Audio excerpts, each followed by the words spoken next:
Mesdames et messieurs, bonsoir et bienvenue dans l'invité culture. À la croisée de l'Afrique, de l'Europe et de l'Orient, le Maroc ne se définit pas par une identité unique, mais par une identité plurielle qui converge d'une certaine manière avec plusieurs cultures. Son brassage civilisationnel, une véritable marque de fabrique, loin d'être un simple héritage du passé, cette identité plurielle où s'entremêlent influences amazighes, arabes et andalouses constitue aujourd'hui le socle d'un modèle de société fondé sur la tolérance et la cohabitation. Cette richesse culturelle peut devenir aujourd'hui un moteur de développement sous le label le Made in Morocco. Le Maroc doit aussi répondre dans ce contexte au défi de la modernité. Alors comment préserver une âme ancestrale à l'ère du tout numérique? On va justement en parler ce soir avec Yassine Yassioui. Vous êtes chercheur associé et secrétaire général de Neige Maroc. C'est un plaisir de vous avoir avec nous. Merci beaucoup pour l'invitation. Merci de l'avoir accepté. Alors, le Maroc, un pays ancestral, une nation-État, un pays à l'identité aujourd'hui plurielle, la culture riche, diversifiée. Il y a cette mixité, cette tolérance, cette cohabitation, j'ai envie de dire. Qu'est-ce qu'on peut dire de cette identité plurielle du Royaume du Maroc aujourd'hui ? C'est une identité qui, en fait, découle de plus de 12 siècles d'existence. C'est cet État-nation qui a commencé donc dans la région de Fès et qui, en fait, est vraiment un brassage civilisationnel. À la fois amazigh, à la fois arabo-andalou, à la fois également africain et même méditerranéen.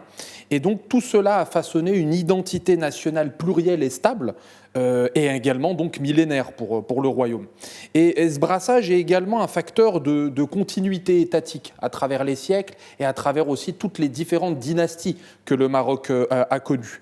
Et cette histoire nationale, ce récit national doit être encore plus valorisé au sein de notre département d'éducation, au sein également de notre secteur culturel, mais aussi au sein de notre tourisme, étant donné qu'on est désormais leader incontestable sur le continent africain avec plus de 18 millions de touristes uniquement sur l'année 2025. Et tout ce brassage donc est également une identité singulière en fait pour le Maroc et sa société aussi comme vraiment ressource stratégique face au repli également identitaire que l'on peut connaître dans la région. Le Maroc est très très loin de tout ça parce qu'il y a aussi cette cohabitation religieuse, le fait qu'il y a une cohabitation historique entre l'islam sunnite malikite, le judaïsme marocain et puis le christianisme qui est venu aussi pendant la période coloniale et désormais qui est aussi installé avec l'ensemble des ressortissants occidentaux. Et tout cela fonde vraiment un modèle marocain de tolérance incarné également par le rôle central de Sa Majesté le Roi en qualité de commandeur des croyants. Un modèle unique en son genre, vous l'avez dit, plusieurs influences successives de plusieurs cultures, un brassage culturel amazigh, arabe, subsaharien, andalou, une fusion donc, qui crée aujourd'hui cette, on va dire, terre unique, multiculturelle, plurielle, ces identités plurielles du Maroc. Comment est-ce qu'on pourrait définir justement aujourd'hui ce Maroc? Quel visage finalement a-t-il? Le Maroc a plusieurs visages. Le Maroc est passionnant à découvrir et le Maroc est même passionnant à redécouvrir. Même nous, en tant que Marocains, nous découvrons à chaque fois, chaque mois, chaque année, une nouvelle facette de l'histoire marocaine. Et ce savoir patrimonial, qu'il soit matériel ou immatériel, doit être véritablement valorisé. Parce qu'il peut être véritablement un levier de soft power pour notre pays. Comme nous l'avons très bien utilisé pour le football depuis plusieurs années, la culture peut être aussi désormais un levier de soft power. On le voit par exemple avec la diplomatie religieuse que le Maroc incarne sur le continent africain, avec cet islam du juste milieu que Sa Majesté le Roi incarne, avec aussi la création de beaucoup de mosquées, de la formation également d'imams essentiellement d'Afrique de l'Ouest qui viennent directement au sein du sol marocain pour bénéficier d'une formation qualitative et quantitative. Et tout cela montre en fait que le Maroc a à la fois en fait les yeux rivés vers l'Europe, mais des racines bien profondes sur le continent africain. C'était un célèbre adage de feu Sa Majesté le roi Hassan II. En tout cas, j'aimerais qu'on s'intéresse à un secteur qui met en valeur, on va dire, cette richesse culturelle et ce patrimoine culturel du Royaume du Maroc, c'est le tourisme. Alors, comment transformer aujourd'hui ce tourisme de passage en un tourisme d'immersion culturelle pour qu'on découvre la réalité marocaine, la vérité, l'authenticité, la modernité aussi de la culture marocaine. Les savoir-faire artisanaux comme le zellige de Fès, la poterie de Safi, des pratiques sociales comme les moussem, comme les rituels également de nos mariages traditionnels, la musique comme la musique gnawa, la musique également arabo-andalouse, très incarnée au nord du pays, et puis notre gastronomie, nos traditions orales comme le melhoun, sont vraiment des éléments constitutifs de notre capitale symbolique qui est reconnue à l'international. Et puis cette valorisation du patrimoine donc immatériel est désormais une stratégie de diplomatie culturelle qui est incarnée par un rayonnement sur la scène africaine, mais également internationale. Et il serait nécessaire, en qualité de chercheur, de voir une accélération également du processus à l'UNESCO de reconnaissance matérielle et immatérielle de tout notre savoir-faire. Un processus qui est déjà enclenché, mais c'est vrai qu'on a besoin encore totalement de reconnaître un certain nombre. Absolument. Pour notre jeunesse, pour que la jeunesse puisse également avoir dans les générations à venir ce patrimoine sauvegardé, protégé. On sait que Samir Hadar, qui est le représentant marocain au sein de l'UNESCO, excelle dans cette diplomatie, réalise vraiment un travail de fond avec l'ensemble du corps diplomatique. Et cette inscription en fait de ces patrimoines, ça pourrait créer en fait une logique économique donc de valeur, mais également d'emploi et d'incarnation également de la régionalisation avancée voulue par Sa Majesté le Roi depuis 2011. On va y revenir à ce levier de développement économique, mais juste avant, on reste sur le tourisme. Donc il y a l'impact aussi de la réhabilitation des médinas, c'est quand même une stratégie qui a été enclenchée et on est en train d'en voir aujourd'hui les fruits. Comment éviter aussi dans le même temps la folklorisation de la culture marocaine face à la demande du tourisme de masse. Donc très rapidement pour qu'on puisse aller sur le volet économique. Le défi de la modernité, c'est toujours avoir une tension entre la modernisation accélérée, que le Maroc connaît depuis maintenant le début du XXIe siècle, et puis la préservation aussi de nos héritages culturels face à la mondialisation et l'uniformisation des modes de vie. Donc cet impact doit être réalisé via une digitalisation, mais via une digitalisation contrôlée.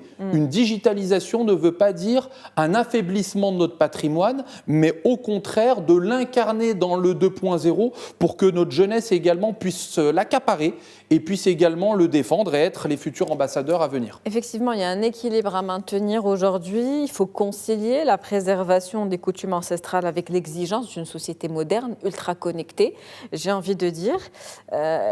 Comment aujourd'hui, justement, l'artisanat marocain pourrait-il monter en gamme pour créer de nouvelles opportunités de marché, notamment s'imposer sur le marché du luxe international? Il doit avoir en fait un outil et des outils de conservation qui doivent être alliés en fait à la territorialisation du Maroc. Il sera important que nos régions, que nos communes puissent également avoir ce levier culturel, non pas uniquement comme simple folklore, mais comme outil patrimonial de valorisation des territoires, comme par exemple une labellisation qui pourrait exister dans les mois et dans les années à venir. C'est une idée que nos gouverneurs et nos décideurs pourraient vraiment incarner. Et puis, il y a aussi le recours aussi aux technologies immersives qui permettraient de renforcer en fait l'expérience culturelle, attirer de nouveaux publics à l'international, et puis notamment les jeunes et la diaspora, qui peut être aussi un levier très très intéressant de territorialisation de notre tourisme. Mais il y a un risque tout de même que j'aimerais pointer du doigt, celui de voir peut-être disparaître un savoir-faire artisanal face à l'industrialisation, par exemple. D'où l'importance d'incarner des formations dans nos lycées. Il serait très très important d'avoir une professionnalisation de formation de nos métiers artisanaux et cela en plus créerait des vocations très intéressantes pour notre jeunesse. On sait qu'elle est très intéressée par le digital et le 2.0, mais au sein de nos territoires, on a aussi besoin d'avoir ce passage de témoins entre les générations pour que notre patrimoine soit valorisé. Donc il serait important que les PME, les grandes entreprises, mais également le corps éducatif via nos lycées, puissent créer des formations courtes de 1 an, 2 ans, 3 ans, pour avoir ensuite un diplôme officiel et une territorialisation ensuite de notre formation pour que notre jeunesse puisse s'installer dans les 4 coins du royaume afin de générer de l'emploi, mais à la fois aussi de sauvegarder notre patrimoine qui est très riche. Effectivement, donc ce savoir-faire artisanal aujourd'hui, ça reste tout de même un potentiel qui reste inexploité au vu de toutes les possibilités qu'il pourrait offrir. Pour terminer cet entretien, quelles opportunités offre aujourd'hui justement le label Made in Morocco dont je parlais en introduction tout à l'heure? Ce Made in Morocco, en fait, c'est une synthèse entre l'héritage artisanal, la créativité contemporaine et aussi la montée en gamme aussi de notre industrie. Ça sera aussi bénéfique d'avoir ce Made in Morocco dans la valorisation de l'ensemble des productions marocaines, 100% marocaines. Et puis, il y aurait aussi une valorisation des productions via ce pilier de stratégie de soft power qui pourrait être incarné de par en fait, nos entrepreneurs et de par aussi les accords commerciaux que l'on peut faire à l'étranger.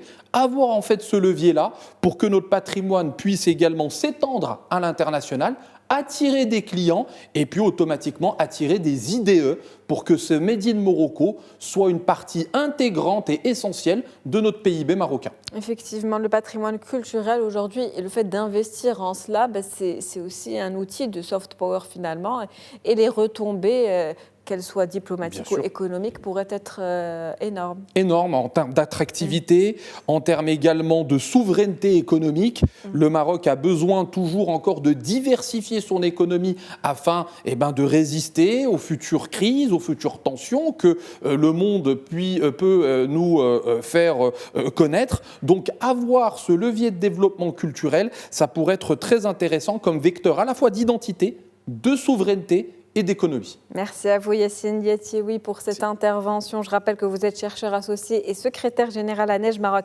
C'était un plaisir de vous avoir comme invité ce soir. Un grand merci. C'est la fin d'Invité Culture pour ce soir. Je vous souhaite une très bonne soirée.